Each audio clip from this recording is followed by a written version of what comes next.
여러분 혹시 최근에 영혼까지 끌어모아서 서울에 집 사신 30대 분들 계신가요? 아니면 매수 계약에 도장 딱 찍고 이제 잔금일만 오매불만 기다리고 계신 분들은요? 그렇다면 축하한다는 말씀에 앞서 오늘 이 영상부터 무조건 끝까지 보셔야 합니다. 왜냐면요, 당장 6월부터 국세청이 부동산 취득자금에 대한 대대적인 전수조사를 예고했기 때문이에요. 혹시 공인중개사가 내민 자금조달 계획서에 아무 생각 없이 빈칸만 채워 제출하셨나요? 단언컨대 대충 적어낸 그 종이 한 장이 하반기에 수천만 원의 세금 폭탄이 되어 여러분의 인생을 송두리째 흔들 수 있습니다. 오늘 영상에서는 그 이유를 낱낱이 파헤치고 피 같은 내 돈을 지킬 수 있는 완벽한 대비책을 확실하게 쥐어드리겠습니다. 바로 시작할게요. 먼저 자금 조달 계획서의 진짜 정체부터 짚고 넘어가겠습니다. 주택을 매수하면 계약일로부터 30일 이내에 관할 구청에 이 집 살 돈 정확히 이렇게 마련했습니다 라고 보고하는 서류입니다. 자기자금 칸에는 예적금, 주식 채권 매각대금, 전세 보증금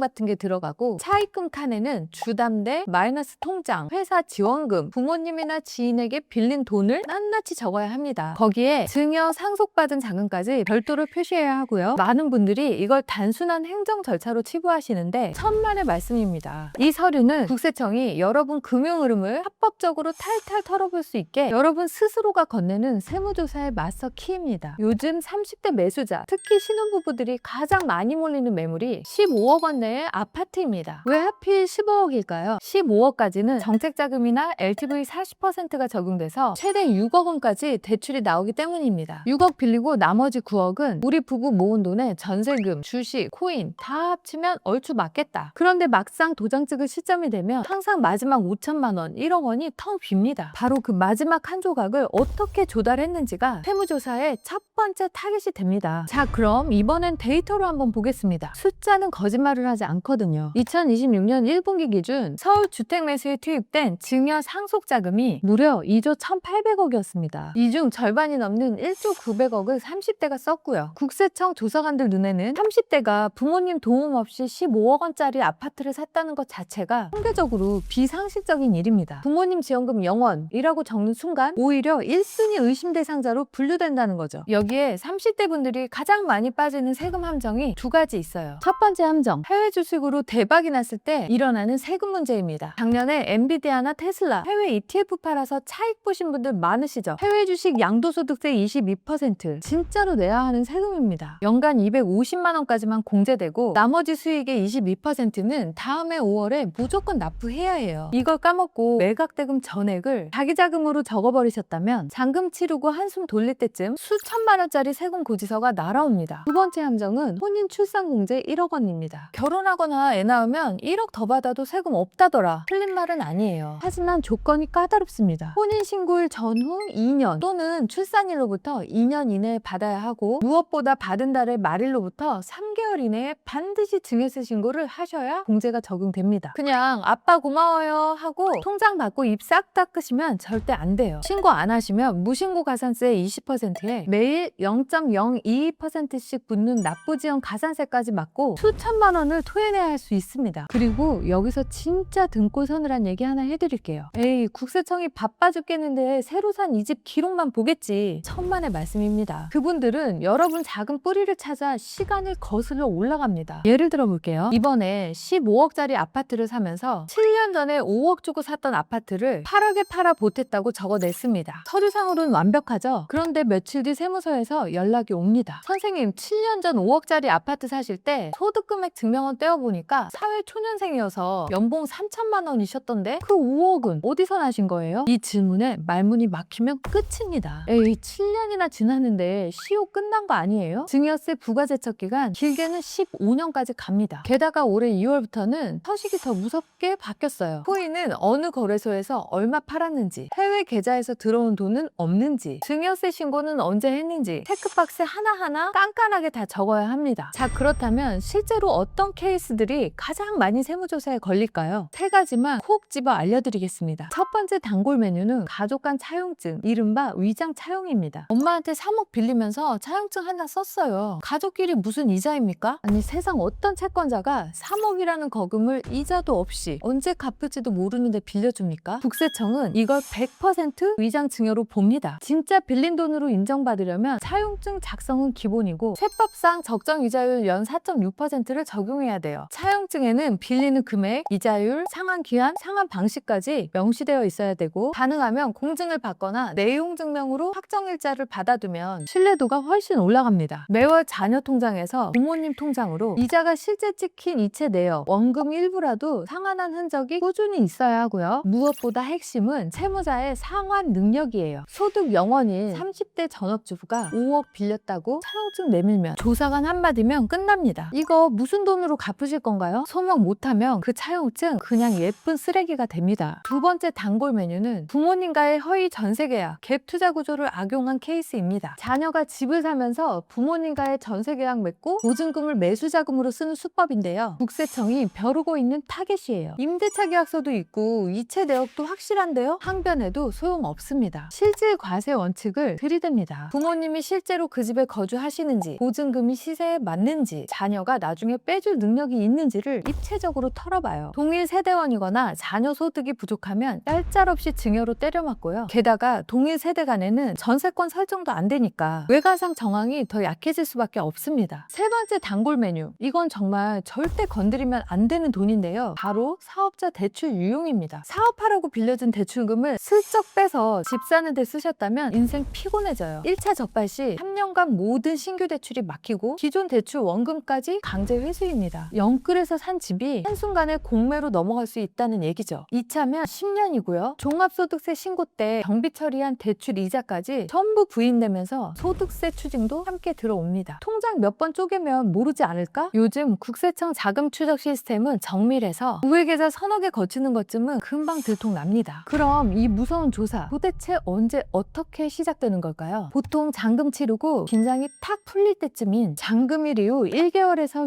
6개월 사이, 이때 우편함으로 꽂힙니다. 처음엔 구청이나 한국부동산원에서 서류가 이상한데 소명해 보시죠 하며 자료를 넘겨요. 통과하지 못하고 국세청으로 이관되면 소명 요청서가 날아옵니다. 통장 입출금 내역, 매도 영수증, 차용증 원본 등을 제출하라는 통보죠. 회신 기한이 짧기 때문에 평소에 증빙 서류를 한 폴더에 모아두지 않으면 그때 가서 정신없이 헤매게 됩니다. 이 첫 단계에서 확실한 서류로 방어해내면 조용히 종결돼요. 하지만 증빙이 부실하면 곧바로 본조사로 전환되고 이때부턴 배우자, 양가 부모님, 형제자매 통장까지 싹 다 오픈됩니다. 첫 단추를 어떻게 깨느냐가 모든 걸 결정하는 거죠. 반드시 전문가의 도움을 받아보시는 걸 권장드려요. 이 지뢰밭을 무사히 건너려면 어떻게 해야 할까요? 5가지로 정리해 드릴게요. 첫째, 계약서 도장 찍기 전에 엑셀로 진짜 자금 계획표를 짜보세요. 15억짜리 집이면 취득세만 최소 4,500만 원, 중개수수료 1,000만 원, 법무사, 이사, 인테리어비까지 부대 비용이 6, 7천만 원이 우습게 깨져요. 15억 7천만 원에 대한 출처표가 미리 완성돼 있어야 합니다. 둘째, 뇌피셜은 버리고 오직 공식 서류로만 증명하세요. 예금 잔액 증명서, 코인 매도 내역과 계좌 입금증, 증여세 신고 영수증, 차용증 원본까지 사전에 다 세팅해 두셔야 됩니다. 셋째, 부모님 돈은 받는 순간 성격을 단호하게 결정하세요. 차용이면 매월 4.6% 이자를 감당할 수 있는지 냉정하게 판단하시고 자신 없으면 차라리 마음 편하게 증여세를 내세요. 세금 떼고 남은 깨끗한 금액만이 진짜 내 돈이라는 보수적 태도가 여러분을 살립니다. 넷째, 자금 조달 계획서 시나리오와 실제 잔금의 통장 흐름을 100% 일치시키세요. 주식 더 오를 것 같으니 일단 엄마 돈으로 잔금 치르고 나중에 갚지 뭐, 이런 꼼수가 제일 위험합니다. 서류엔 주식 매각 대금인데 실제 통장엔 어머니 이렇게 꽂히는 순간 시스템이 바로 이상 거래로 잡아냅니다. 다섯째, 변동성을 막아줄 플랜 B를 무조건 마련해 두세요. 잔금일에 3억이던 주식이 1억 5천이 되면 어떡하실 겁니까? 메울 방법이 없어서 사채나 무리한 가족 차용증으로 손이 가는 순간 그게 바로 세무조사 표적입니다. 마이너스 통장 한도를 넉넉히 두시거나 자금의 일부는 미리 안전한 예적금으로 빼두는 치밀함이 필요합니다. 내 집 마련의 진정한 마침표는 매매계약서에 도장을 찍거나 이삿짐을 푸는 순간 찍히는 게 아닙니다. 그 돈이 어디서 어떻게 투명하게 흘러왔는지 국세청 앞에서 당당하게 설명할 수 있을 때 비로소 내 집이 완성되는 거거든요. 간절하게 이룬 내 집이 몇 달 뒤 가산세 고지서 한 장 때문에 끔찍한 악몽으로 변질되는 일은 결코 없으셔야 합니다. 오늘 영상이 여러분의 소중한 자산을 지키는데 도움이 되셨다면 구독과 좋아요, 알림 설정까지 꼭 부탁드리고요. 저는 다음에도 더 유익하고 돈이 되는 정보를 들고 돌아오겠습니다. 지금까지 채영이었습니다. 감사합니다.